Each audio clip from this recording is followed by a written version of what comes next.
Good morning, everyone. Let's try that again. Good morning, everyone. Good morning. And good morning to those, or good afternoon or good evening to those who are joining us online.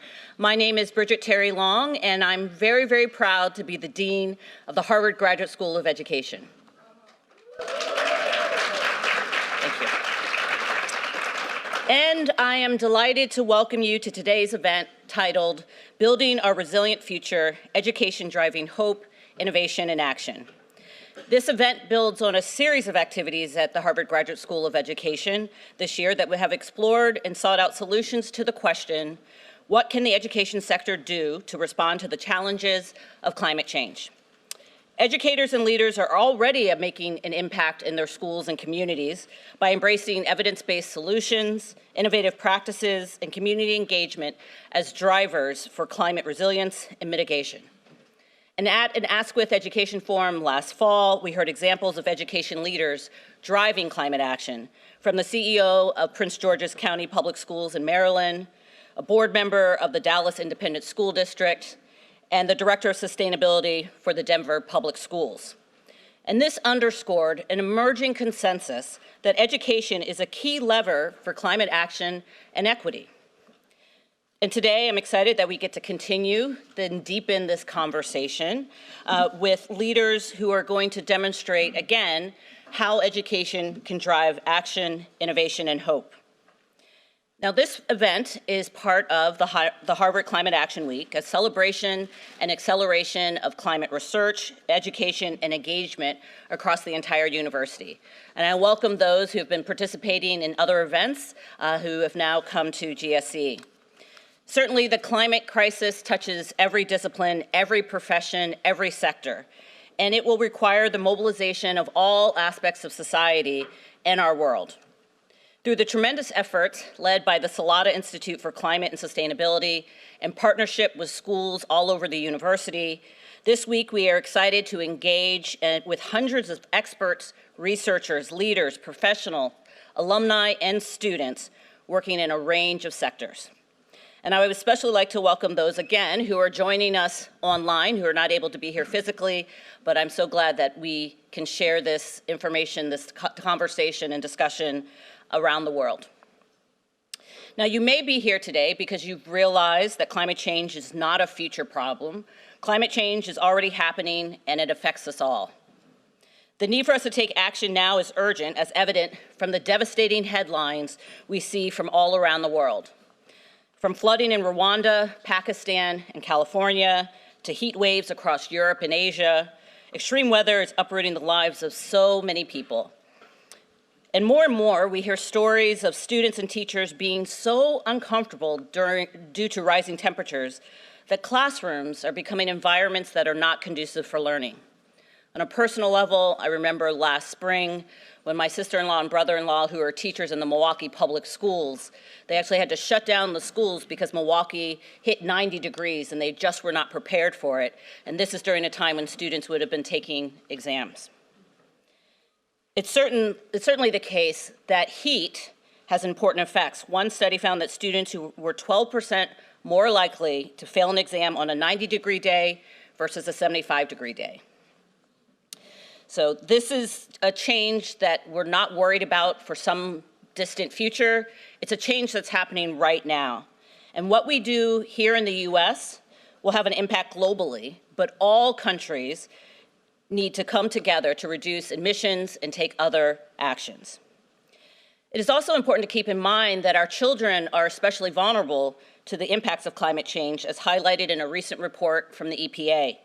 Climate change is expected to increase asthma cases and Lyme disease, and millions of children are expected to experience housing insecurity due to flooding as sea levels rise, or as we've just seen happening with the Mississippi River. We must also realize that the effects of climate change are not being experienced equally. The negative effects are disproportionately impacting those who are the most vulnerable and underserved. And so climate change is exacerbating educational inequality. It is now an important cause of the inequities that so many of us are working hard to address. So what can we do about this? Events across the university are considering this from different angles, but I'm here to say that education has an important place at the table. Why? Because the education sector plays a crucial yet often overlooked role in addressing and unfortunately contributing to climate change. In the United States, our 100,000 public K-12 schools sit on over 2 million acres of land and manage over 98,000 buildings. With 480,000 buses, we operate the largest mass transit fleet in the country. Our schools serve over 7 billion meals every year and generate 530,000 tons of food waste. And our schools are one of the largest consumers of public energy, spending approximately $8 billion on energy every year and emitting around 72 million metric tons of carbon dioxide, equivalent to the output of 18 coal plants and over 8 million homes. The choices made by education leaders and communities matter, and taking action to reduce the carbon footprint of the education sector and transition to clean energy would make a major difference to our environment. And this would not only be an investment in the climate that we leave to future generations, it will also benefit the current generation, as we've seen such actions often lead to districts saving money. For example, the Stockton United School District in California found it is on track to save $22 million in 10 years through energy conservation, solar panels, and solar battery storage at the schools. This means that these smart choices could free up more money to devote to student learning and supports. The education sector not only has a major footprint, but it is also a major lever for change. 55 million students are currently enrolled in our private and public K-12 schools, and another 20 million students are attending U.S. colleges and universities. That adds up to nearly 1 in 4 of Americans, one of every 4 Americans, are enrolled in the American education system. And this does not even include their families, caregivers, and the over 4 million teachers and instructors in the U.S. This means that our schools and universities are a major leverage point for increasing climate awareness and being an important driver to develop ways to advance climate resilience. Our students are our future climate innovators, and there's much we can do to prepare them to lead a sustainable future. So I look ahead with optimism. What gives me hope are the local efforts in school districts around the country that are in the process of implementing climate action plans to reduce carbon emissions and shift to renewable energy. My hope is bolstered by the fact that states like New Jersey and Connecticut have enacted legislation to teach students about climate change, and school boards have approved plans to transition to 100% clean energy. Across the river, Mayor Michelle Wu in Boston has announced a $2 billion Green New Deal for the Boston Public Schools, an investment package with the goal of modernizing all 100+ buildings in the district over the next decade. And I take considerable hope from our students, who have already been using their voices to push for a better future. It is on all of us to work together and to act now. And so that's what brings me here today, and hopefully brings many of you here today for our event, where we will highlight an action-oriented agenda for the education sector. During this morning's conversation, the speakers will showcase how schools, leaders, and communities are making an impact in mitigating climate change, creating collaborative learning opportunities, and advancing equity. Then, in the afternoon, which will be an interactive session that we are calling the Solution Showcase, you will have a chance to hear actionable strategies from community leaders and connect with education organizations, nonprofits, and student change makers who are doing the work on the ground. That will take place across the street in the Gutman Conference Center, and make sure you enjoy the light buffet lunch that we're also offering. And fingers crossed, around noon, be sure to, we hope to have an electric school bus parked right outside on Appian Way, so you'll have some time to also explore that. So now I'd like to introduce our panelists for this morning's session. We have John King, who's the Chancellor of the State University of New York, the largest system of public higher education in the country. Prior to his appointment earlier this year, he served as the president of Education Trust, a nonprofit that seeks to close opportunity and achievement gaps for students. He also served as President Obama's U.S. Secretary of Education, and he is co-chair of This is Planet Ed, an initiative at the Aspen Institute which seeks to mobilize the education sector to act on climate. We are also very happy to welcome Michael Hester, the superintendent of the Batesville School District in Arkansas. He has been in this role since 2017. In 2018, he initiated Arkansas's largest energy waste reduction initiative and led Batesville to become the state's first school district to install solar panels on their school grounds. What's more is that they use the cost saved from these solar projects towards increasing teacher salaries, increasing retention, and attracting new teachers to the district. Prior to his current role, he was the Assistant Superintendent of Secondary Education at Topeka Public Schools in Kansas. And joining us via Zoom, unfortunately due to a meeting that went too long last night, is Alberto Carvalho, who's the superintendent of the Los Angeles Unified School District, the nation's second largest school district. And he's been in this role since last February. Prior to this, he served as a superintendent of Miami-Dade County Public Schools, the fourth largest district in the country, for 14 years. Under his tenure, the district became one of the nation's highest performing urban school systems. He was named National Superintendent of the Year in 2014 and currently serves on the National Assessment Governing Board. And finally, I'm so appreciative to my colleague and friend, Monica Higgins, the Kathleen McCarthy Professor of Education Leadership here at HGSE. Monica's research and teaching focus on leadership development, organizational change, and entrepreneurship. And without further ado, I welcome the panelists to the stage.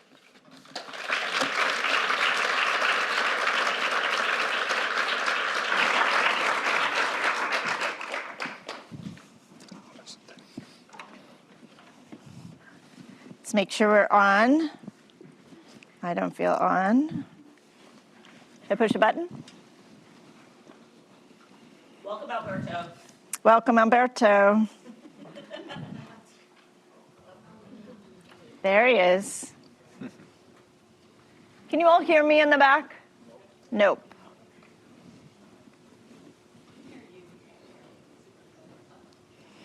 Okay. Testing. Oh, Can you hear testing. me? You sound really good. Wow, somebody's. Do you want me to push a button here?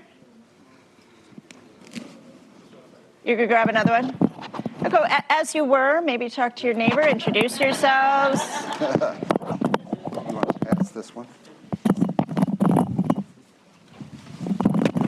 Well, good morning, everybody. I hope my sound is coming across clearly. Yeah, Good. good morning. Okay, that's a lot. Ooh, that's a lot better. Okay, so welcome, everybody. I'm really looking forward to this conversation. And Alberto, welcome, and thank you for bringing the beautiful sunshiny weather. I guess all of you could have been bringing it, but it's a gorgeous, spectacular day, and it's just the right temperature, not too hot, right? We don't want it to be too hot. So this morning, our focus is on education and the role of education in climate action. So with the emphasis on the word action, we are a school that strives to make a difference in the world through education, in particular, taking action. And so yesterday, for those of you who were present for the Salata Institute, the one day, there's a lot of emphasis on action, but also a lot of emphasis on understanding the problem. But today we're moving towards solutions, and I cannot wait for the afternoon when we'll have the solutions showcase. So I hope you join us for that. So what I'm going to do is I'm going to ask some questions, and that's kind of my job here as a teacher. So I have lots and lots of questions here. I could go on and on with questions, but I also want to make sure that we hear from you. So as you're listening to our panelists, if you have a question, I encourage you to jot it down.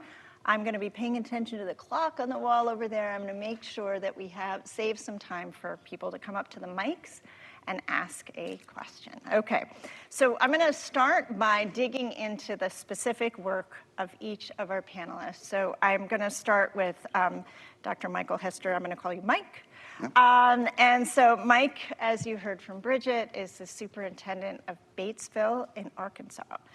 And in that context, as superintendent, you also heard he's launched back in 2017, 2018, a major initiative, which was the solar initiative. And the way he's done this has really been he's brought in education to a solution to climate change and especially the community. But tell us about this initiative. Very good. Well, in 2017, I was hired as the Batesville superintendent, and we had a strategic planning session and where we were going to set our strategic goals. And from that session, we came away with student achievement as our first goal, and then to attract and retain staff, because we talk about putting students first. That's our motto. Well, that starts with who you put with them every day, your teachers. So to attract and retain that was definitely the quality we needed to get to student achievement. And then we talked about creating, when you're in education, you have a limited budget. So what you can create with outside resources is partnerships. So they wanted to create partnerships. And then the budget that you have, what you do with the money you have to create those efficiencies and space inside of your budget was the way we were going to create money. They were tired of not having money. Everything was consumed. And so we had to make some tough decisions. And some of that involved a footprint reduction, which in our case was we had inherited 3 or 4 communities into our district. And so we had a footprint that was kind of taking us under that we were trying to manage. So we had to make some decisions about that. And then when we got into this efficiency mode, we came across energy, utilities. And we were able to get an energy audit, and we found a partner in integrity, and they showed us the ropes on how to save money with energy in the budget we had. And that was kind of our defensive game plan. Mm-hmm. And then through our legislation in Arkansas, which was really pioneering, we were able to create an offensive game plan with solars, because the solar panels allowed us to generate revenue. And in education, usually it's just a tax base. And so to have an ability to generate revenue through solar was just mind-blowing. And it's also a dance because you're at the table with a monopoly, and utility companies are a monopoly. So they're letting you sit there as guests, and you're trying to carve out your piece without making the stakeholders too mad that you're getting too much money. Mm-hmm. So we committed to put our money that we were going to create or save towards teacher salaries. And we were able to, we had always been worse in the area. Out of 5 competing districts that we have in school choice, we were the worst, and we went from worst to first. We was able to create $10,000 for every teacher on the base within 4 years. And so that was awesome for us. Yes.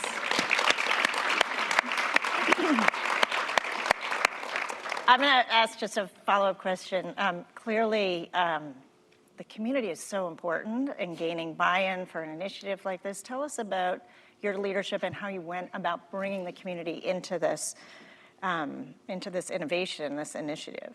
Right. So in making that footprint reduction, when you go into communities and tell them you're going to close that campus down that's been there for decades, if not centuries, you've got to communicate with folks about what you're trying to do. And we were also trying to ask for a bond issue to improve things, our facilities as well.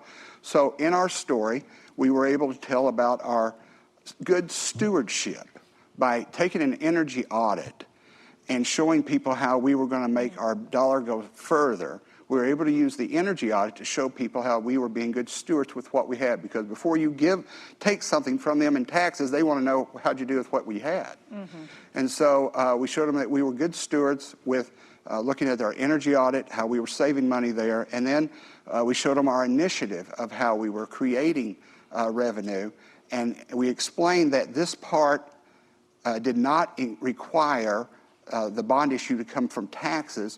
The bond issue was paid from the savings that were generated over a 20-year period, and it was left to just the board voting instead of having to go to the public to ask for the funds.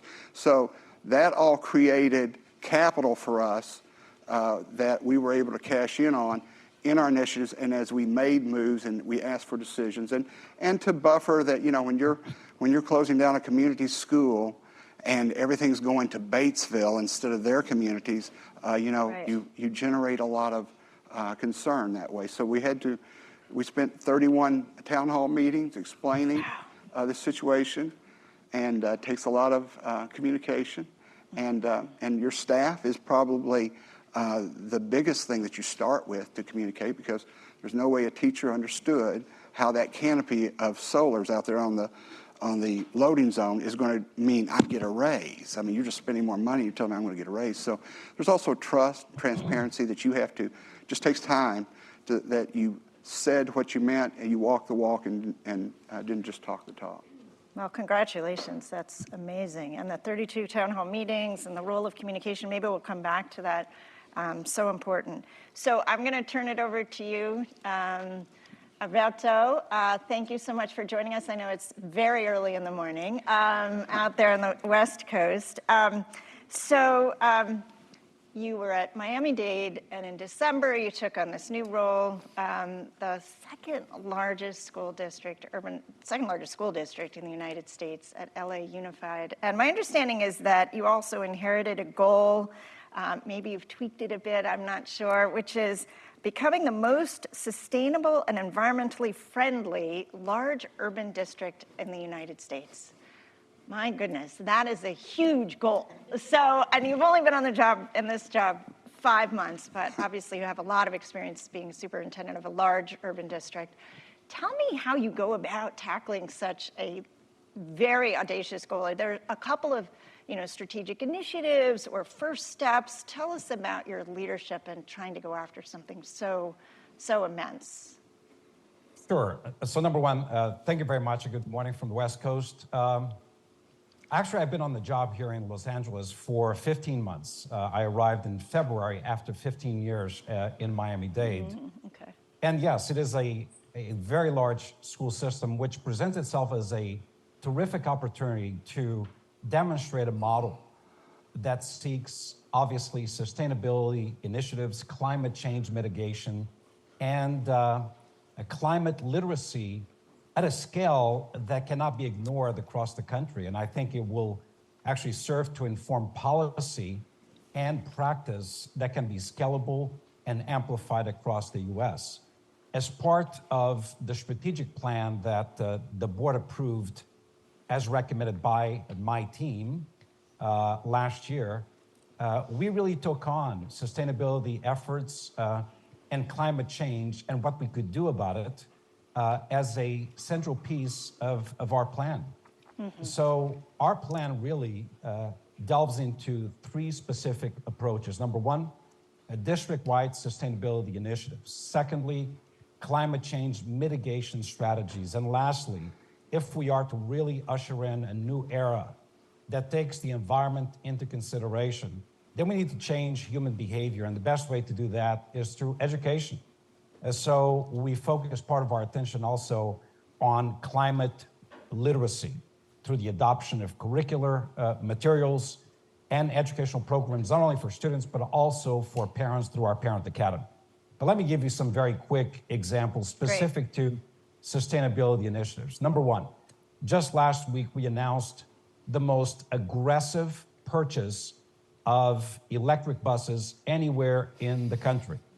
That's about 20% of our total fleet, 180 electric buses and chargers, and we are achieving the complete transformation of a regular diesel-based yard into an electrified charging station, not only for our district, but also for other EV vehicles in larger LA. That means through this modification alone, we will remove 780,000 tons of carbon dioxide from the environment each year. And much like the previous speaker, the investment is significant upfront, but the savings cannot be ignored. We're talking about $10,000 savings per bus in maintenance and fuel costs per year. So when you scale it up, you're talking about a $2 million savings per year, which means the investment that we're making is actually paid for through the savings that we accrue. Secondly, as part of our modernization projects, we have about $350 million in school upgrade projects that are LEED certified, that rely on much more efficient systems of electricity, of water utilization, of grounds maintenance, projects that take into account a heat index across the district, recognizing areas throughout the community that have higher temperature than others, and making investments for the purpose of shading, heat reduction, and greening across LAUSD. And then we're talking also about our aim to achieve 100% clean, renewable energy in electricity by 2030, and in all energy sectors, including heating, ventilation, air conditioning, cooking, and transportation by 2040. A huge part of that investment is this guarantee that by 2026, our district will reach 62% reliance on solar power to provide electricity to our school system, and 100% clean, renewable energy by 2030. And then there's a lot, you know. There's a lot. Oh my goodness, 15 months. Yeah, we've had a lot of rain this year, but look, the Oh, yeah. previous 30 years we had a drought. That's So right. if we're doing right, we're not doing right all the way across. And we're making investments in terms of storm water management to capture storm water and infiltrate water back into underground aquifers. And then last, Right. you know, critical. Let's educate our kids and the community at large. That's why we adopted climate literacy as a mandate, part of our curriculum, to sensitize our students as leaders in this endeavor, but also their parents through the Parent Academy. Okay. Wow. Well, congratulations on all of that you've accomplished. And yes, 15 months, a little bit longer, but my goodness, that's so much. I want to double click a little bit on the piece which we haven't yet heard a lot about, which is the climate literacy. And it's interesting because you're talking about bringing in the parents. Obviously, a key piece to the equation is our community. So tell us a little bit about how you bring the parents, how you brought the community in, so that they're part of the solution, as well as the students, as well as the staff and the teachers. Well, the Board of Education actually approved unanimously a climate literacy resolution, which really has aimed to enact comprehensive climate literacy programs for Los Angeles Unified. Why? To help us address the escalating climate crisis, but making every single student, every single parent, every single taxpayer a voice that has an impact on statewide policies. So in the process, we need accountability. So the resolution creates a climate literacy task force to coordinate resources and support with other district-wide efforts. Let me tell you, it's not just about what we teach, it's also how we procure services and products, ensuring that we do a carbon analysis of companies that we contract with, and we strive to contract with companies that have a very low carbon profile and or a plan to reduce carbon emissions or their contribution towards the climate crisis that we're facing.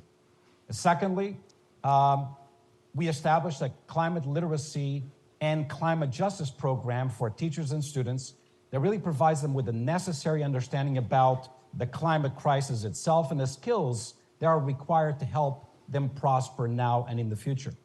And then, of course, we have a wide array of course offerings, both as elective but also mandated courses at all levels, elementary, middle, and senior.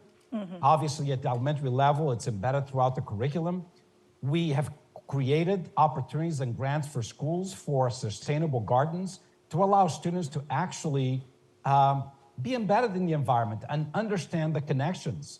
And in areas of our community, actually use these sustainable gardens as a food production entity for under-resourced areas in Los Angeles. So we believe, as I said earlier, that the sustainability initiatives with wise best practice investments, side by side with climate literacy, in addition to climate change mitigation strategies, which, by the way, include the largest deployment, which we achieved this past year, of air monitors that allow any parent by simply going on a smart application to see the air quality and heat index in their child's school real time.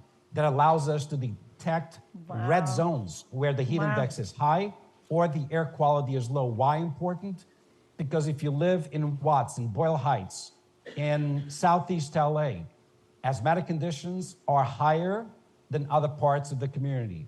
Chronic respiratory disease cannot be ignored. So we need to have data at our hands and use best practices to mitigate and improve environmental conditions in our schools, which are often the only green spaces for kids in our community. Yeah, thank you so much.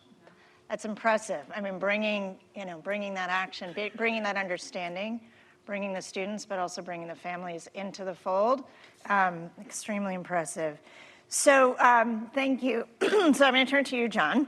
It's great to have you here, and you've seen this issue. I know you care deeply about it at so many different levels, and I want to get to your role as chancellor in higher ed and so forth, but I want to stick to actually the national level because I do think it's really important for people to understand that context and the potential for resources, the potential for funds, actually, to be available to folks out in the field, the people that you're listening to and so forth. So can you help us understand the Inflation Reduction Act and the infrastructure bill? I think it's just so important that we understand the relationship between this and what's going on at the national level and the opportunities, really, for climate action in education.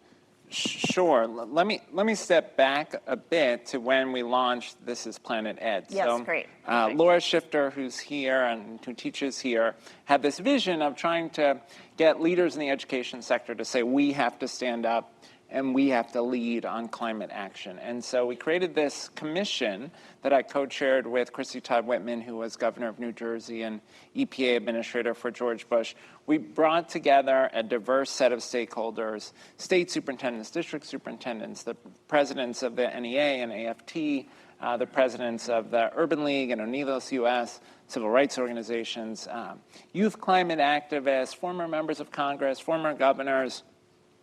And the goal was to try to get K-12 leaders focused on this issue. And so we spent a year doing listening sessions. And what was great about that was we heard about the kind of work that Alberto's doing, the kind of work that Mike's doing, some of the great examples around the country of real excellence. Gil Rosas, who is here, talked about being one of the pioneers in the move towards electric buses. We heard from folks who were creating climate curriculum, leveraging indigenous ways of knowing. We had a chance to visit Alice Westfleet Elementary School in Arlington, Virginia, a net zero school, and saw firsthand how kids could get so excited about their net zero school, where there's a monitor in the entryway of the school where you could see how much power is being generated by the solar panels that very day, and they could graph it in math class. Awesome. So that was great. But there were also some sobering moments, and maybe one of the most haunting was a session where Laura Capps, who was a school board member in Santa Barbara, talked about her experience as a school board member. And she talked about running for school board saying, we should really be focused on climate. And people are like, yeah, that sounds nice, but that's not a priority. And then being on the board and being the one person who would say, we're doing repairs to this building, maybe we should put a solar panel on. And people would say, yeah, that sounds nice, but it's not our top priority. And then there was a drought, and there were wildfires, and there were mudslides, and there was loss of life. And then folks got mobilized around climate and making schools sites of climate resilience in the community. And what was so haunting about that is this fear that you have that there are these great examples of excellent work, but are we really capable of scale change? And what's so exciting, to bring us the Inflation Reduction Act and the infrastructure bill, what's so exciting about those pieces of legislation is the opportunity for impact at scale, if we seize the moment. With the infrastructure bill, there was a set aside of funding for electric school buses. They got applications from every state in the country and actually increased the allocation so that they could be responsive to the demand. So we really have an opportunity, as Alberto talked about, to dramatically reduce our carbon footprint through changing our approach to school buses. And the question is, will we move fast enough? Right. But there are dollars there to access. The Inflation Reduction Act also creates opportunities to continue that work on school buses, but there are opportunities to do the building work, which is so crucial. And there are tax credits which school districts can access just as corporations might. They're reimbursable tax credits. So this is federal cash. And a lot right? of it. And a lot of it. A lot of it. That you can deploy to do things like move to solar, right? To do things like redo your HVAC and move to heat pumps or geothermal, right? This is an opportunity to transform our footprint. Dean Long talked about the 100,000 school buildings, the 2 million acres of land. This is a tremendous opportunity to take real meaningful action. But some folks don't realize it because there isn't a lot of explicit language about schools, maybe almost no explicit language about schools. And so we have to make sure that school districts and schools understand the opportunity that is available to them. The nice thing, we saw this at Alice West Fleet, is if we do this work in schools, kids will put pressure on their families to do it too. So the kids will go home and say, hey, I just got home on my electric school bus.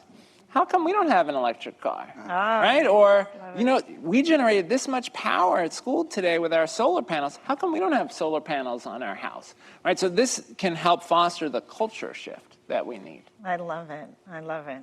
And I like the kind of tiebacks to the role of the community and also the parents and students informing the parents. And it seems like very cyclical if we can get this right. I actually want to hear a little bit more about This is Planet Ed. And just your leadership there, and you know where, and that was born out of the Aspen Institute originally. If you could tell us a little bit more about the goals there and where it's going. Yeah. So we, at the end of this listening session, series of listening sessions that I described, we generated a report, a K-12 climate action plan that lays out what school districts and schools can do in terms of infrastructure like buildings and meals and transportation, but also what schools can do in terms of education, curriculum and experiential learning opportunities for students in this space. Also lays out ideas for what schools can do around green jobs preparation, because we're going to need a lot of folks to do installation of solar panels. We're going to need a lot of folks to be wind turbine technicians. We're going to need a lot more electricians as a country as we electrify everything, and a lot more electrical engineers.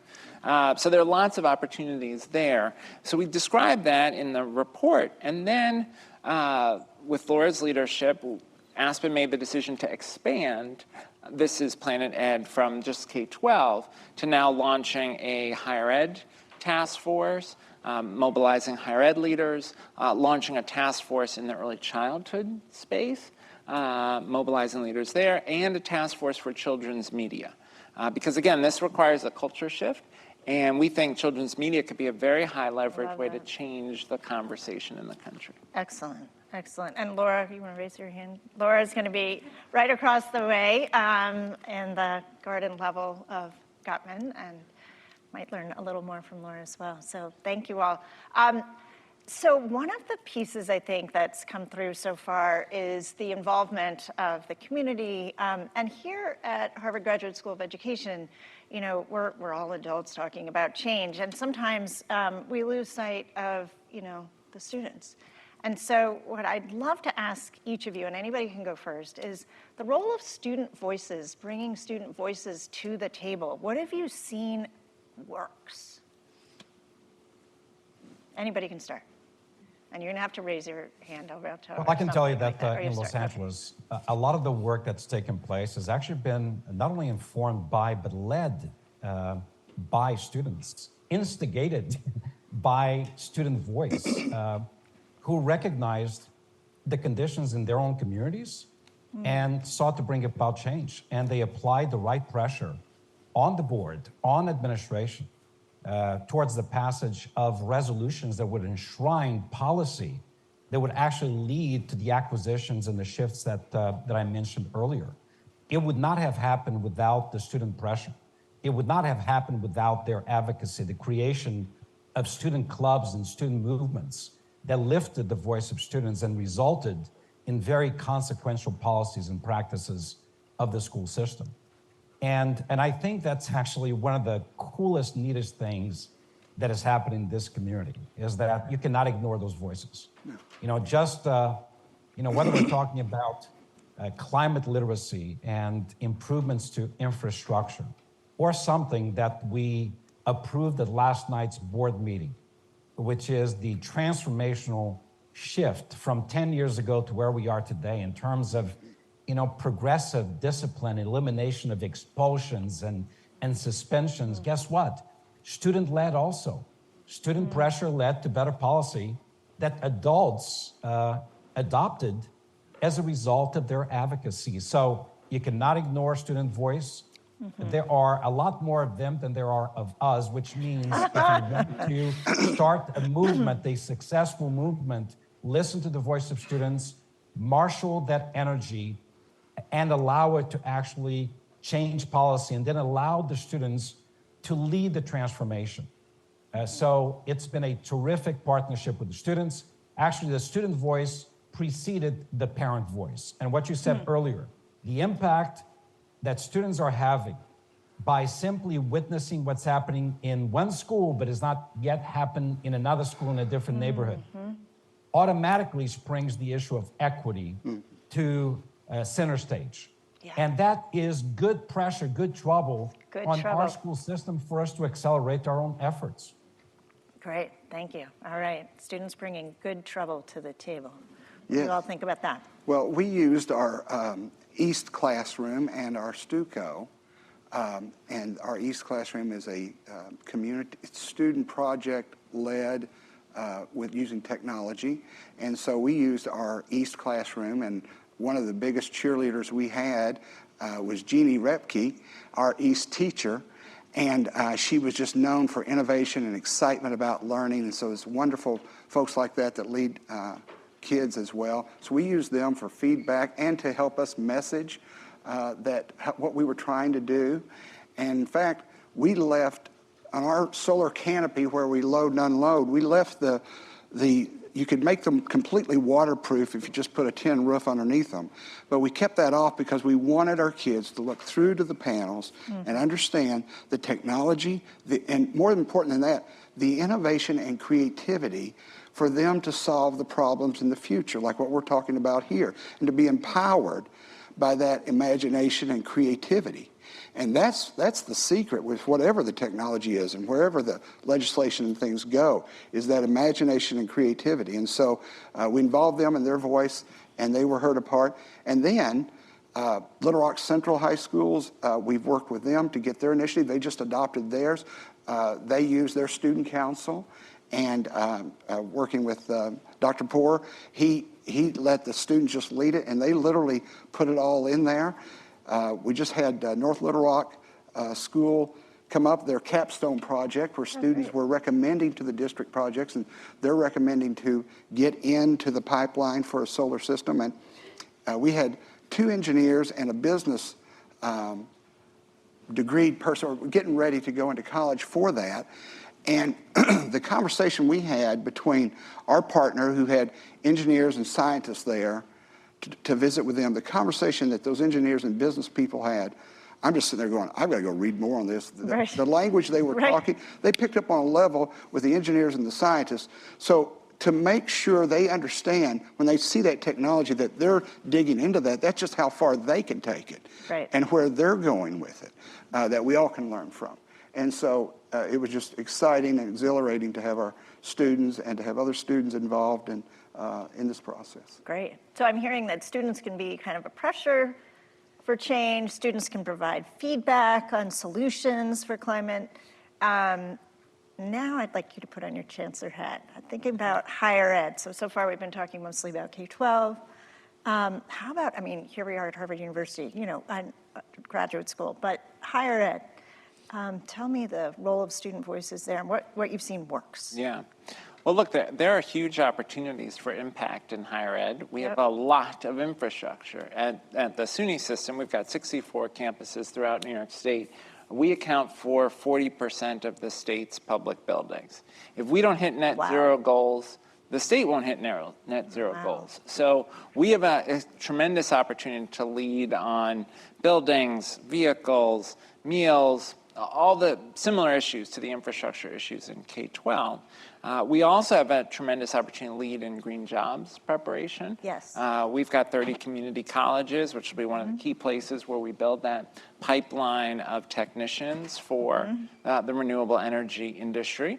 But we're also training the next generation of teachers, the next generation of doctors and nurses. Look, we're going to need to prepare healthcare professionals to think about the consequences of climate change for people's health, the impact of heat, the impact of air quality. Those are critical for folks' long-term health, and health professionals need to understand those issues. So we have an obligation to build climate change into how we think about teaching really across disciplines. We also do tremendous research in higher education that is essential to our ability to meet these challenges.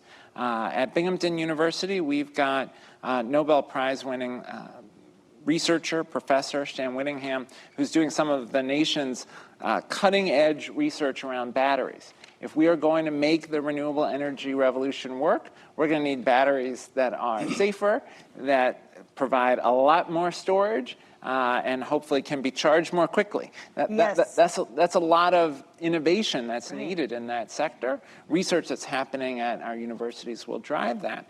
We also need to be thinking about not only the move to net zero, but resilience. How are we going to deal with the consequences of climate change? We just announced a partnership where Stony Brook University, one of our leading research centers within SUNY, will be leading a project at Governor's Island off the coast of New York City, where there will be a $700 million climate campus that will do work on issues like renewable energy, but also a lot of work on resilience, provide educational experiences, as well as a place to conduct original research. So we think there's a lot we can do. Huge, yeah. I just appointed our first ever Chief Sustainability Officer for the SUNY system, whose title is Chief Sustainability Officer and Executive Director of Climate Action. And his job is to help mobilize our whole system to work on this. And he's the former commissioner of the Department of Environmental Protection for New York City. So knows these issues well and is excited to leverage the higher ed sector to have impact. That's so exciting. That's so exciting. Yeah. No, it's great. I mean, embedding those jobs in our higher ed institutions and our K-12 staff, and educating our teachers. We're educating, the next generation, really, who are going to be the folks who are actually solving this. And as you said, it's also a workforce issue. It's a pipeline issue. It's an economy issue. It's a society issue. I just love it. So be thinking about your questions. May I make a quick point on that? Oh, yes, please. Sure. Yes, yeah, so 3 quick things. Secretary King mentioned this. We need much more aggressive funding, state and federal, for the necessary vouchers to offset the current cost, for example, of electric buses. They run 2 to 3 times the cost of a high-efficiency diesel bus or compressed natural gas. It's amazing. Our ability to scale up and accelerate the electrification of the fleet depends on those vouchers. Second point, and you just made it. We operate not only a K-12 educational program, but also an adult education program and career technical. We are now launching career technical pathways based on a new economy that is carbon-free.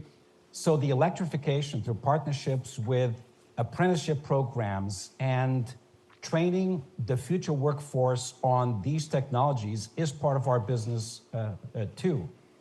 And then lastly, I think the scaling up of policies statewide and federally that actually incentivize the transformation in districts cannot be ignored. Create reward programs with real financial incentives for districts to get to the end goal faster than otherwise they would. And if you do that, you stimulate the training and retooling and the reskilling of the workforce, many of whom are parents of our school system, through adult programming and career technical.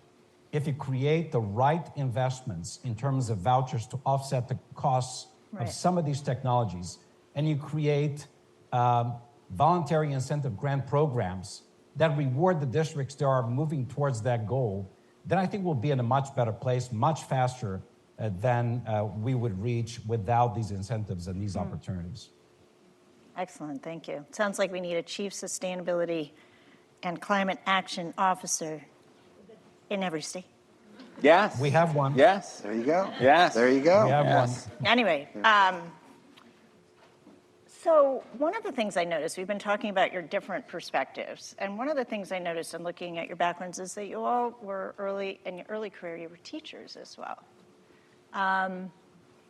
And so I'd love for you to put your teacher hat on and tell us two things. One is, how do you think, and most of our students started out as teachers, and we care very much about teachers in this equation, bringing about change. So if you put your teacher hat on, I'd love for you to tell us a little bit about how you think your early career experience as a teacher relates to what you've been able to accomplish this far in your career. And the second part is, putting your teacher hat on, how do you think your teacher hat and your early career experience will impact how you go forward and make progress in climate action in the future? Okay. Two parts. You want to start? Yeah. Well, as a teacher, I was a teacher and a coach, and to afford that bad habit, I had to work a construction job. And so there's a teacher shortage. 1 in 7 of the people I started with aren't even in the business. And it's the noblest of professions. We love kids, but frankly, it's a vow to poverty in many cases to be in the profession. And so as a teacher, I remember those stories, those teachers, the struggle that, like today is the 10th. We get paid on the 10th. People have held their breath for 2 days to make sure that check gets there on the 10th to clear. And so you remember that. When you get to be in a position you can have a bigger effect, you want to remember teachers and you want to get that pay there, because that is what matters for us. And so that's a very emotional thing for me, because we are in this people business. And so it's great for us. What was the second part of your question? Oh, just how you think it's going to serve you.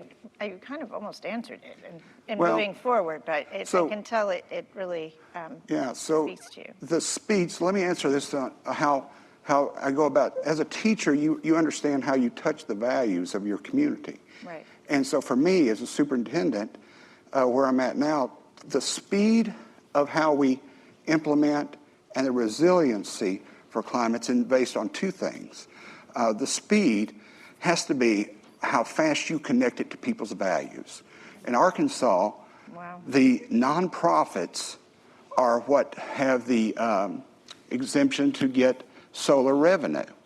So, your churches, your schools, your higher ed, your city governments, your county governments are values in your community. And so for us, when we tied it to teacher salaries, that was a value we could get to. Not necessarily green jobs, but jobs that were green because it got to a value. So the speed is accomplished when you tie it to the values. The resiliency comes with the good work of Secretary King and Dean Bennett here,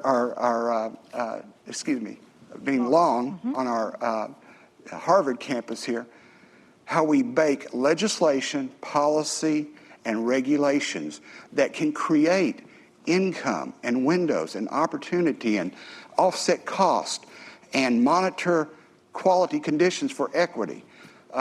So, your values and baking it into legislation, policy, and regulations are the speed and the resiliency for what I see how we've done it in Arkansas and how we got it accomplished as the first pioneer. Because believe me, when you're a pioneer and you lead, you bleed. And so those things over the years are what we see how it can get accomplished. Thank you. Thank you. Yeah.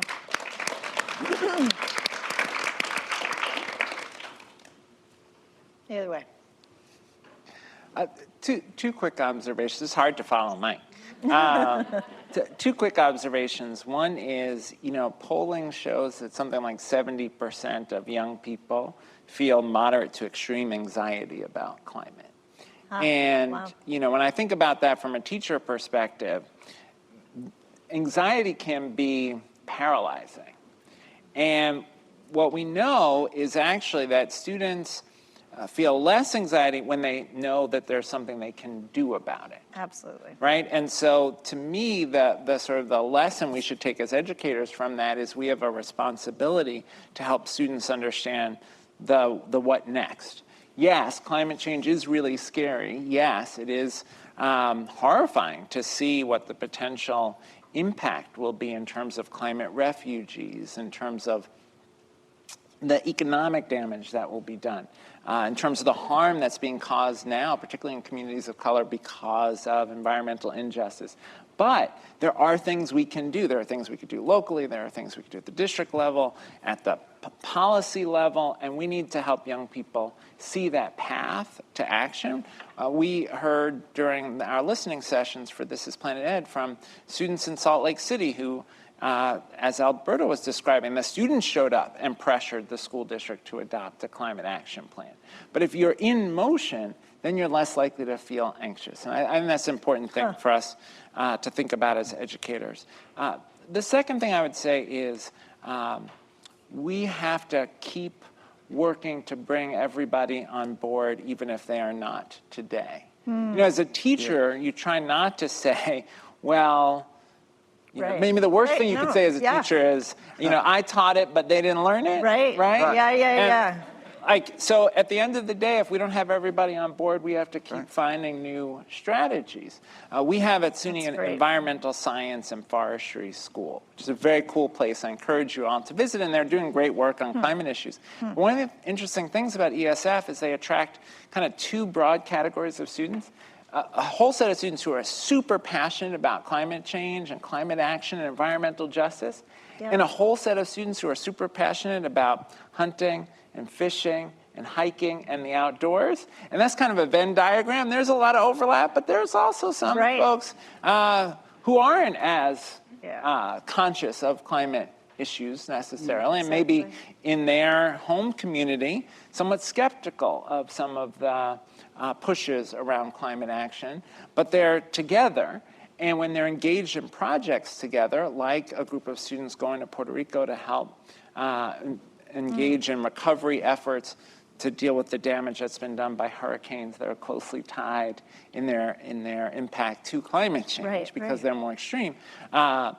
They are now learning together and learning from each other and building community. And so we've got to find, I really like Mike's point about we move at the speed at which you can make that connection to values. We've got to think about for folks who care deeply about the land, for folks who are farmers. Right, like we don't have to talk about fossil fuel industry politics. We can just talk about here's what's happening on the farm. Here's how the water is changing. Here's how the heat is impacting our crops. So that's the basis to start a conversation. Great. Thank you. And it crosses those political divides too. Could you get to those values? So great. I mean, that's where people live. Yeah, I love it. Teacher angle, Alberto? Yeah, so look, as an American by choice, not by chance, as an immigrant to this country, first, having come alone when I was a teenager, escaping poverty and all kinds of things, being the first out of 6 to graduate high school and go on to college, education is the solution for everything. Education is the most effective and efficient solution for everything. And in this country, education, particularly public education, where 90% of our kids are taught, is the best tool of democracy and protection of democracy. It is the best tool against injustice. So that's how I approach education, and that's how I approach education as a teacher is, every single teacher has a terrific opportunity to actually protect democracy via teaching, via truth-telling, and turn injustice into justice through awareness and through education.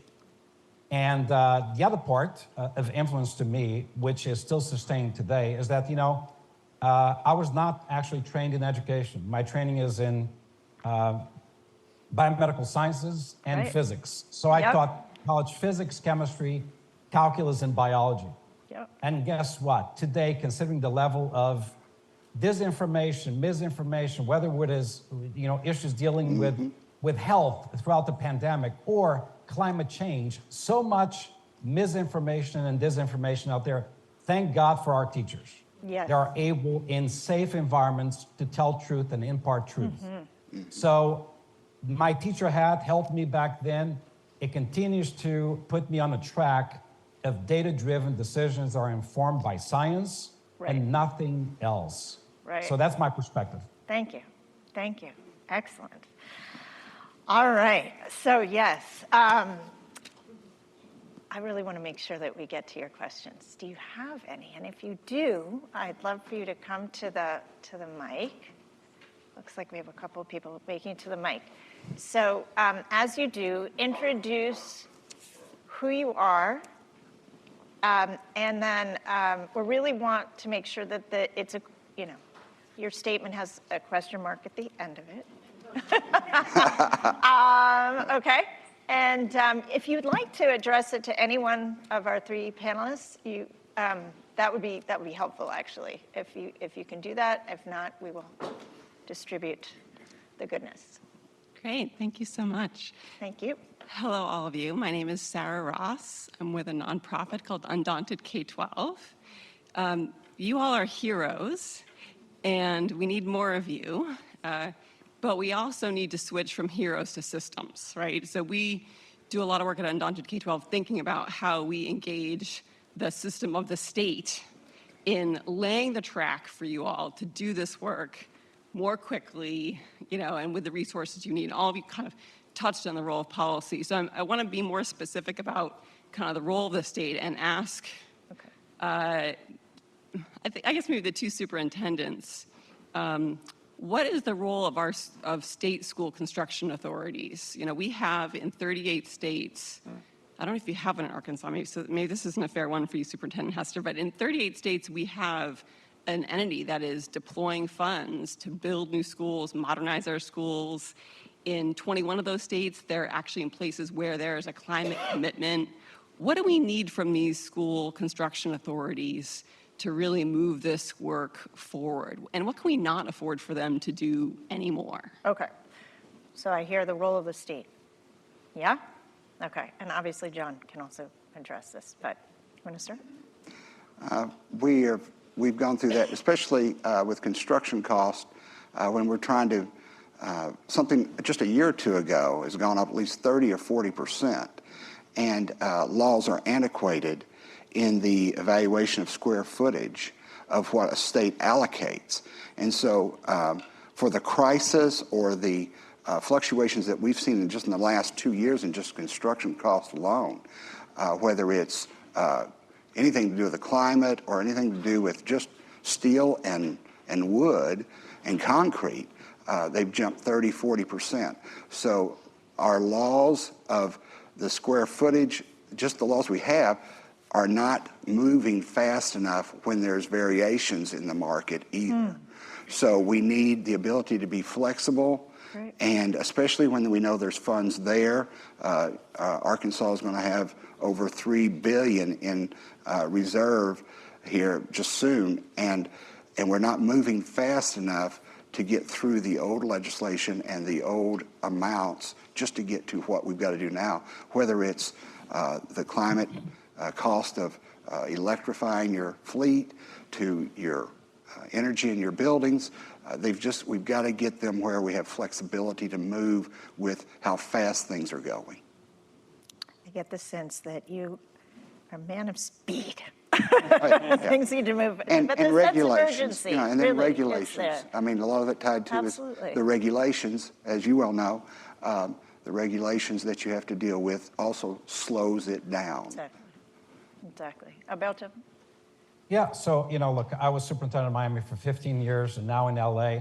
So I've been superintending in two areas of the country where either the wind blows very hard, hurricanes, or Right. the earth shakes beneath you, right?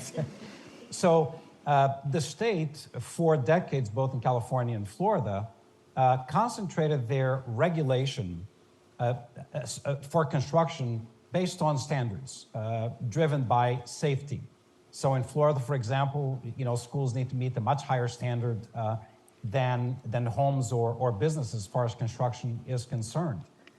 In California, they need to be earthquake resilient. What we're seeing now, particularly in the state of California, a leader in this space, is a transformation of the construction code from just safety precautions, standards, towards one of resiliency, LEED certification, and rewards for better construction that leads to cleaner energy utilization and environmental standards. That's a very, very positive shift, and I think that probably in California we're seeing that faster than other parts totally of the country. Great, thank you. John, you want to? Look, the best way to improve our situation is to stop digging, right? Stop digging our hole deeper. So when we use construction dollars in ways that increase our reliance on fossil fuels, we are digging our hole deeper, so we should stop, right? And so whether it's at the higher ed level or at the K-12 level, when we're doing new construction at a minimum, we should be doing the best we can to get towards net zero. When we were at Alice West Fleet Elementary in Arlington, they pointed out that in Virginia, it is almost exactly the same per square foot cost to build a net zero building as to build a fossil fuels building. That's huge progress that's been made over the last decade. So let's stop building buildings that rely on, gas heat, for example, right? So, That's right. And now look, we at SUNY and certainly all of our K-12 systems have a backlog. We've got a $7.7 billion critical maintenance backlog. So it's going to take us a long time to retrofit existing buildings, but we certainly shouldn't be making the problem worse with our choices about new buildings. Now, in our existing buildings, we're going to need incentives. And I think Alberto's exactly right. We need states and the federal government to step up with the dollars to help incentivize districts and higher ed institutions to move to, at a minimum, solar panels. It's much harder to redo your HVAC, but we need to do that too, and we need money to do it. Thank you. Perfect example of that was when in Arkansas we just had tornadoes go through Little Rock and through Wynne, Arkansas, our neighbors, and FEMA shelters come up right in legislation right away hit. Right. Now you have to have FEMA shelters. It's an unfunded mandate, though. So anything above 50 in a classroom, you've got to go with FEMA standards, and that's 3 times the construction cost, but it's another unfunded mandate. Great, thanks. Yes, please. Hi, my name is Jeff Hudisek. I'm a staff member here at HGSC, and I want to thank you all for the very impactful work that you've been doing and for sharing it with us. In general, it seems like that work largely plays a role in a systemic patchwork of American education. All of you are from different portions of that system. And a lot of the work you're doing is about modeling solutions that can then be exported from system to system and imported from system to system. And I was wondering, obviously events like this play a big role in that process of information exchange, but I was wondering if there were any challenges as far as data transparency or anything like that that you've found in terms of conveying a working model kind of from one system to another. Is there anything, frankly, about a different system that you would like to know that you can't for any reason, or how does that process work overall in your view? And this could be to any of the panelists. Yeah, so sharing of information, sharing of solutions, data, so forth. Yeah, who would like to start? I loved Alberto's idea about the information for climate justice on the air control, the air quality, and that kind of data would be awesome. But misinformation is probably as big a challenge as getting data. The misinformation that you fight is probably job one before you can get to the data. How do you deal with that? I have my communications director here, Megan Renahan, and all the lovely work you'll see on our site is what she's responsible for, and she has to help us with that, and we find all kinds of other ways. But it is we're a district that didn't even have a communications director 4 or 5 years ago, and now we've got 2 on staff, and we need a 3rd because it is a constant job, and to also have climate literacy, so that people understand what we're talking about and how we can tie it to those values and all. You've just got to communicate all the time. All the time. Yeah, the only thing I would add is that Yeah, go then. I don't think that I don't think we've come across many challenges in terms of the interoperability or exchange of information specific to best practices. What I think is needed, and this is to Secretary King's earlier point, is better systems of sharing best practices. Right. You know, a lot of folks don't move in the direction of clean energy or electrification of bus fleets or better construction because it's too costly.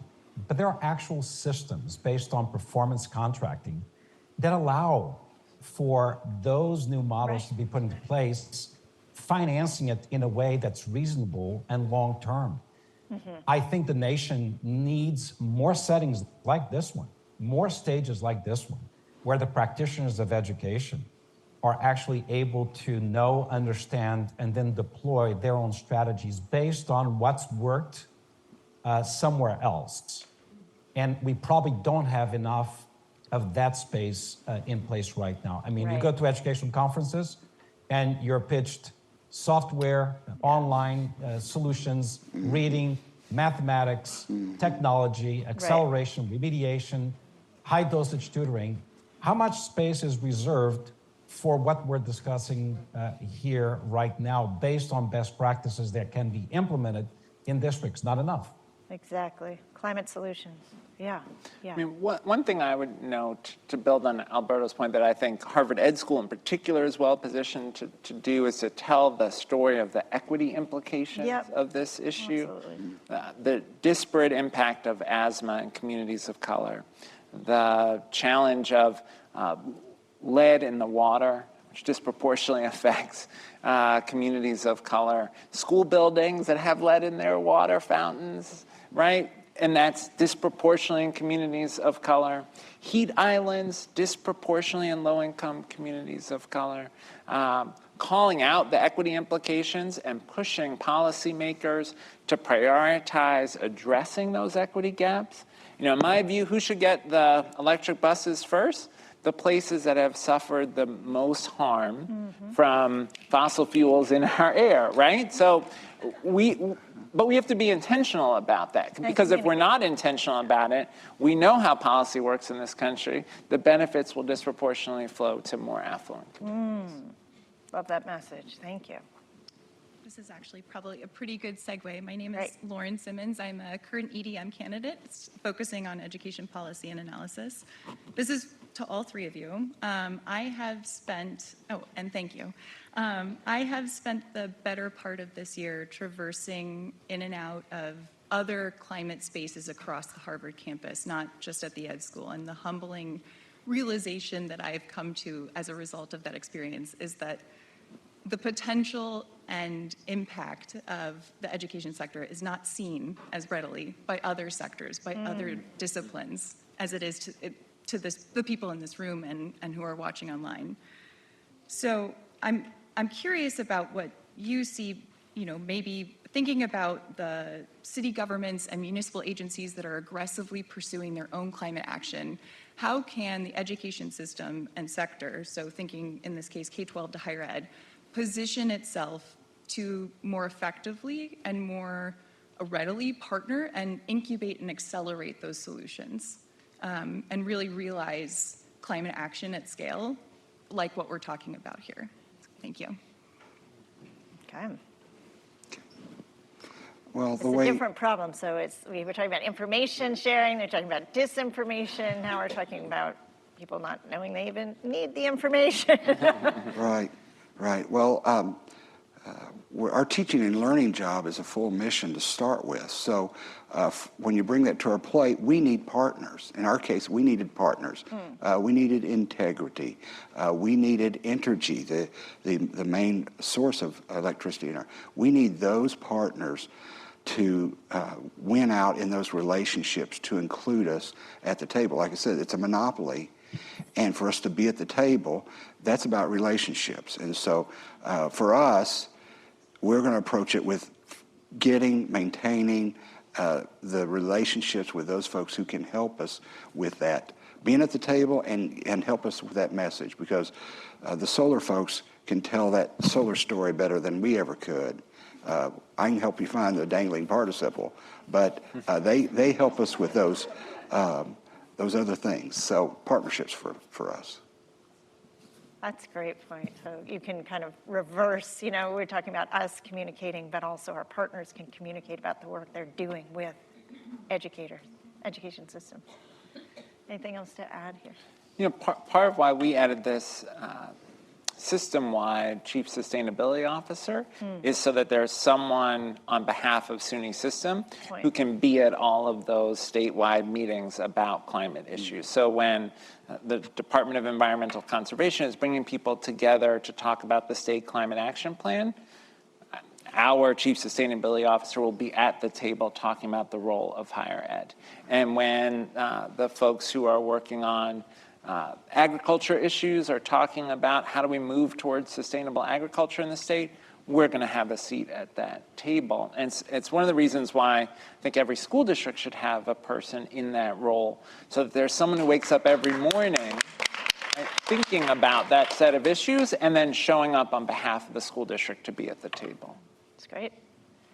The only thing I would add is this is actually intentional work here in Los Angeles.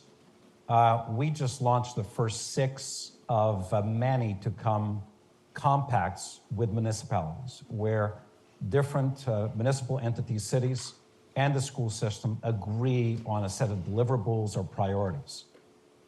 Climate is one of them. Electrification of buses, charging stations are additional ones. Joint use of facilities, greening spaces, in areas, as Secretary King indicated, where you do not have enough shade, enough green. Right. And he's absolutely right. It's always the same communities where you have higher levels of pollution, higher heat index, no green space. But guess what? Where's the green space in those communities? In the schools. So why not open the gates of the school on weekends and evenings for the benefit of the cities? Mm-hmm. That's good policy. Now, unfortunately, usually cities, county governments, school districts don't play well together. They operate silos, but they consume the same types of services and goods. So joint procurement, joint decision in terms of electrification of the fleet. Why buy or build 6 different charging stations for municipal buses and school buses? Why not agree and save money and accelerate the electrification itself by collaborating on joint development and use of facilities? So there's so much that we can do in collaboration, and our approach is via municipal compacts with the municipal entities. Great relationship with the city of LA, particularly with the new mayor, Karen Bass, where even new construction for the homeless in our community, affordable housing, and yes, the electrification of the fleet are done jointly, at least in terms of planning for the future. Right. That's great. It's embedding those partnerships and those systems so that they don't get lost. I'm going to do something slightly different because I see we have. No, don't worry. No worry. I'm not. That's a perfect segue. I'm not skipping. Don't worry. I'm not skipping. I'm actually want to grab all 4 of you. So the way we're going to do it is we're going to hear those 2 questions together, and then we'll give our panelists a chance to answer 1, 2. So you can gather them up, okay. And then we'll hear 1, 2, 1, 2. My goodness, we've got more people. And then we'll, so does it make sense? So you say your question, okay. And then the next person says their question. Got you. Okay, don't worry, not skipping. All right, I'm Leanne Kittle. I am the Director of Sustainability for Denver Public Schools. And nice. There we go. Thank you for being here. But I loved your question because it's a segue to mine. It might end up being more of a comment at this point, but I've been in this industry for 15 years within education, both K-12 and higher ed, and our positions started off really focused on energy management and now has grown up.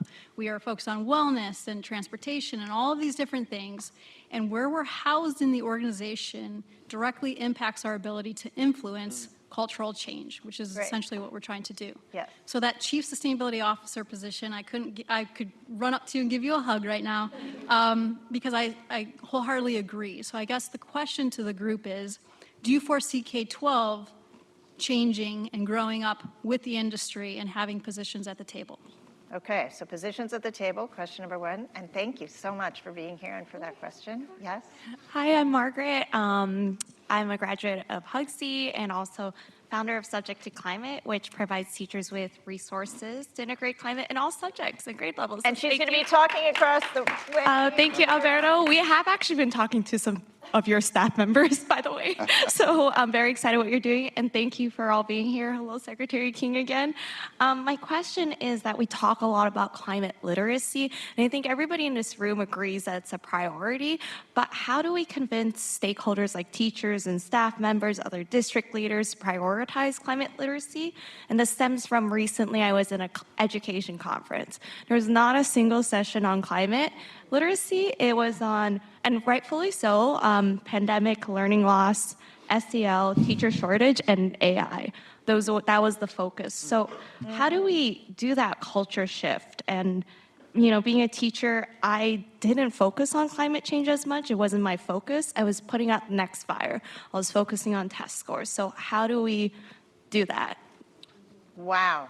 Okay. Nice small questions, and good thing I pulled them together.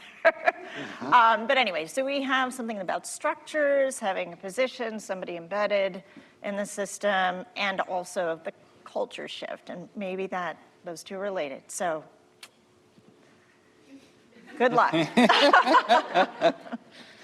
Well, I'll tell a quick story. So one of the things I've done this semester is I've visited all 64 of our campuses, which has been a great experience. And one of our community colleges, SUNY Ulster, has an NSF grant to work on water quality issues as part of their biology, chemistry, education work with students. And one of the students talked about the experiential learning that she's gone through with this water quality project. And she said, in high school, I thought biology was just memorizing facts and vocabulary words. But now I see that it actually matters. And it was very genuine. And what occurred to me is we have a lot of false dichotomies in education. Where it's sort of like, well, we're going to help students get better at reading and math, or we're going to prepare them to be citizens. Well, it turns out we kind of need both, and they actually are mutually reinforcing, that we can design experiences where students are learning about climate that strengthen their reading skills, writing skills, math skills. Absolutely. But we have to help people do that because there's a lot on teachers' plates and people are tired and overwhelmed, and COVID has made everything harder.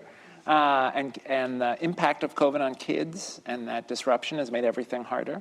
So one of the things I would hope, now I'm going to tie the two questions together, one of the things I hope that the Chief Sustainability Officer in a district is thinking about is how do we help teachers get the curricular resources and the professional development to be able to do the climate education well in ways that support the academic goals of the district. Yeah, and Mike, you're actually doing that, is my understanding, right, with the solar project, some of that? Yes. Yeah? Yes. Yeah. Good. In the interest of time, if that's okay, I'm going to flip right to these two folks who've been waiting and just hear one question, then the other. If you can make it brief, that would be great. Okay, thank you so much. I'm Andrea Escobar from Colombia. I work in a nonprofit organization too. And I was just wondering, in Latin America, for us, it's like we know and we understand this is such an important topic, but we have so many other problems, So I was just wondering, how do you suggest introducing a conversation on addressing educational quality and educational gaps within the education system in Latin America, given that you are part of the system, you know? And in a context as we have then in the region that not only faces educational challenges, but many others, say socio-economical and, you know, like the dropout rates, the quality of education. So how can we combine that, and how can we, you know, introduce this in our system that we are already facing so many challenges in Latin America? Thank you so much. Thank you. It's so related to the previous question, actually, to Margaret's question as well. Yes, please. Hi, thank you. My name is James Stillwell. I'm visiting from the University of Maryland. I'm also Community Development Co-Director for Harvard Alumni for Climate and the Environment. This question was inspired by your work, Superintendent Hester, in the context of Arkansas, but really for anyone who has thoughts in this era where what's being taught in the classroom is increasingly politicized, and climate and sustainability action has long been politicized. How do you cut through some of the political resistance to be able to make these changes in the classroom and at scale in your districts? Great question. So I hear these as related. So it's kind of how do we raise up the importance of climate action and climate change, and also considering so many different, you know, problems and challenges in different cultural and country contexts. And I'm also hearing as well the political nature of this. So actually, they're all kind of related to the same thing, same thread. We would consolidate, like I've got operations, and this is we got 3,500 in our school district. We would begin to consolidate and evolve the position of our Assistant Superintendent of Operations and Finance into that quality control, and evolve and start there is how we would do it. We will approach the political divide so that you don't get into, because when people hear climate, in where I live, it's indoctrination, that you're trying to indoctrinate kids. Oh, wow. And so you've got to get, the language has to be holistic, and holistic to the child. That's why the values come in, is that when you're talking about the holistic needs in Columbia, all the other problems you've got, you can solve, you know, you can dedicate, the money can go to teachers, or the money can go to the community's issues that you can get people to buy into. Of course, there's never enough money, but the approach is holistic to what is you're needing in your community. Nice, thank you so much. Alberto. Well, you know, I find myself working currently in an environment in a community where science is widely accepted as something that can be followed. How about that? And policies are not influenced by the fringe, by radical entities that attempt to infiltrate, quite frankly, a narrative that should be driven by science and benefit to communities. So that was not necessarily the environment that I left in Florida, where obviously what you read, the kinds of books, curriculum materials, whose rights are respected, is a very different environment. So I'm dealing with a community that actually embraces this type of work, elevates it, and actually demands it, and is quite impatient about it. So that's what I have to say about that. Yeah. Secondly, it is good for systems, going back to the previous question, to have an eco-sustainability office. And we created that as part of our strategic plan. So we have an eco-sustainability officer and an office that not only informs practices within our school system, but actually scrutinizes what we buy, how we buy, who we buy from, by examining their own environmental profile. That's a good approach. And then lastly, to the question just asked by the representative from Colombia, I think we need to do a better job at really focusing the direct, immediate, and long-term benefits associated with good environmental policies that sometimes communities are not aware of, particularly in a place like Central America, South America. I mean, look no farther than what's happening in the Amazons, right? For the purpose of agriculture, not smart agriculture and development, we're killing a world natural resource. So, and what's the solution for that? Education, education. I know sometimes when there is a struggle dealing with food insecurity, housing, violence, gangs, drugs, you want to singularly focus your attention on that. But I think the point made by Secretary King is a true one. This does not have to be a binary approach. It's not an either or, it can be a both and approach. Deal with the social issues, deal also with the environment, or the environment will become a bigger social inequity issue in the near future. Fantastic, fantastic. Last word on this? It makes me very hopeful that this is a room of people that are gathered to try and do something about this. Yes, we are. And thank you all for being here. Thank you all for being here. All of you, thank you to our guests. And please join us across the, oh, there we go. Please Let me join us thank across. Monica for her wonderful moderation, but also John, Michael, and Alberto. Thank you so much for joining us.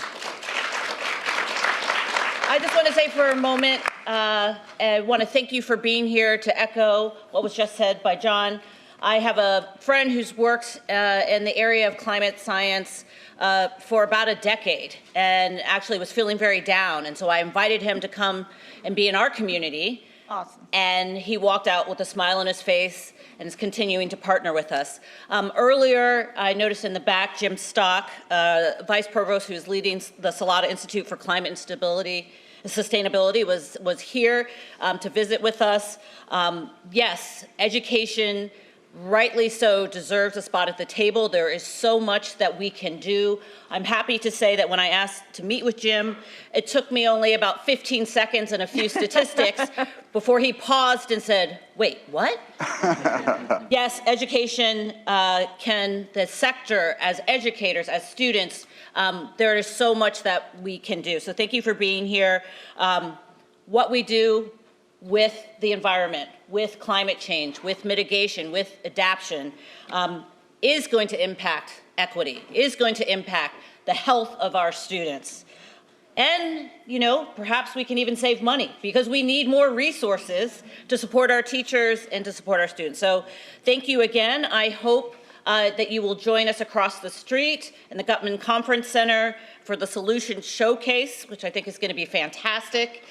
We will have Spark Talks as part of that Solution Showcase. They're going to start at 1 p.m. and run for about 25 minutes. And there's also a buffet lunch there for you to enjoy, to meet each other, to share ideas. And again, don't miss the electric school bus that's parked on Appian Way. That's going to be here until 2 p.m. So thank you again. So inspiring. Yes. Paul, from you. Thank you.